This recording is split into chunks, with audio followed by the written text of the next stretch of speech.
हिमालय की तलहटी में स्थित एक छोटे से गांव शिवग्राम में लोग एक पुरानी कहानी सुनाते थे।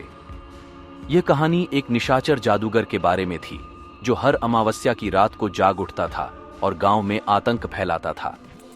इस जादूगर का नाम था कालयक्ष। लोगों का मानना था कि कालयक्ष ने अपनी आत्मा को एक रहस्यमयी काले पत्थर में बांध रखा था और वही पत्थर उसकी शक्तियों का स्रोत था। गांव में एक किशोर लड़का था जिसका नाम युवराज था। वह हमेशा से जादू और रहस्यों में रुचि रखता था। युवराज ने अपने दादा दादी से कालयक्ष की कहानी सुनी थी और उसका मन इस रहस्य को जानने के लिए बेचैन रहता था। उसने ठान लिया कि वह इस निशाचर जादूगर का रहस्य जानकर गांव को इस अभिशाप से मुक्त करेगा।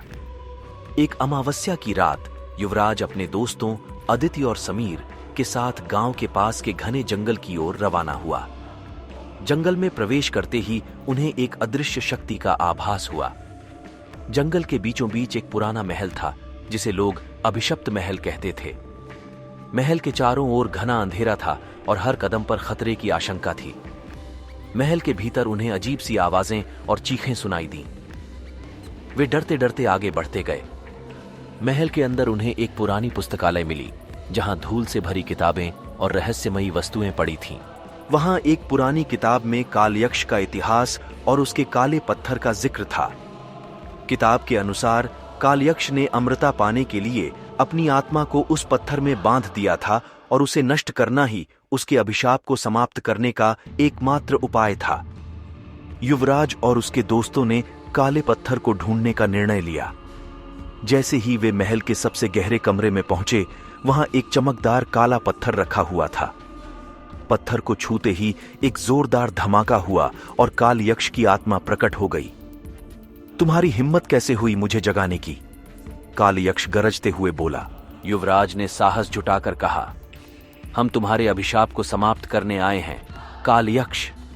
कालयक्ष ने हंसते हुए कहा, तुम्हें लगता है कि तुम मुझसे लड़ सकते हो? युवराज, अदिति और समीर ने अपनी सारी जादुई शक्तियों का इस्तेमाल कर कालयक्ष से लड़ाई की। एक भयानक युद्ध शुरू हो गया जिसमें महल के चारों ओर जादू की चमक फैल गई। युवराज ने अपनी सारी शक्ति एकत्रित की और काले पत्थर को नष्ट कर दिया। जैसे ही पत्थर टूटा, कालयक्ष की आत्मा ने शांति पाई और वह अदृश्य हो गया। महल के चारों ओर का अंधेरा खत्म हो गया और सब कुछ शांत हो गया। युवराज, अदिति और समीर ने गांव में वापस आकर सबको अपने साहसिक अनुभव के बारे में बताया। गांव वालों ने उनकी बहादुरी की प्रशंसा की और कालयक्ष की कहानी को एक नई दृष्टि से देखा। अब हर अमावस्या की रात को गांव में डर के बजाय एक नई उम्मीद जगने लगी। निशाचर जादूगर का अभिशाप एक ऐसी कहानी बन गई जिसे गांव के लोग गर्व के साथ सुनाते और याद करते थे। युवराज और उसके दोस्तों ने दिखा दिया कि सच्ची बहादुरी और दृढ़ संकल्प से कोई भी अभिशाप समाप्त किया जा सकता है।